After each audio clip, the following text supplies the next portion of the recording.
Pemirsa menelan anggaran mencapai 100 miliar rupiah tempat pengolahan sampah terpadu TPST Kesiman Kertelangu dan Pasar malah dibiarkan nganggur dan tak terurus sejak Oktober 2024. Dari pantauan tim liputan Bali TV, bangunan TPST yang berdekatan dengan pantai Ketewel tersebut tampak mulai berkarat dan bagian halaman ditumbuhi tanaman liar.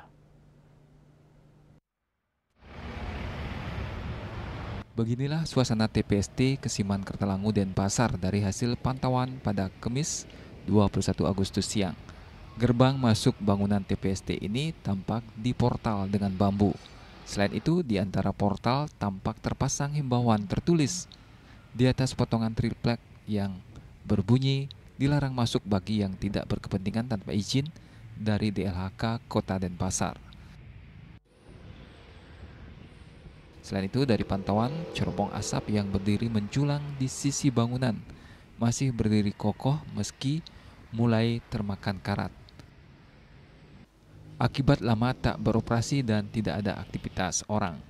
Bagian halaman bangunan juga terlihat ditumbuhi tanaman liar. Seperti diketahui, TPST, tempat pengolahan sampah terpadu Kesiman Kertelangu Denpasar, diresmikan pada hari Senin 13 Maret 2023 oleh Presiden Joko Widodo.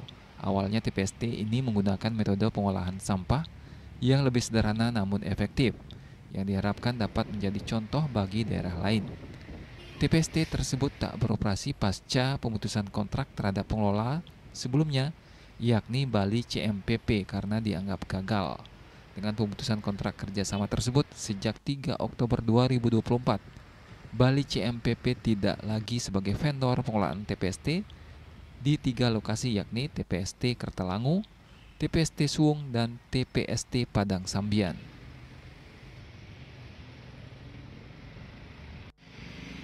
Ari Wiratmaja, Bali TV.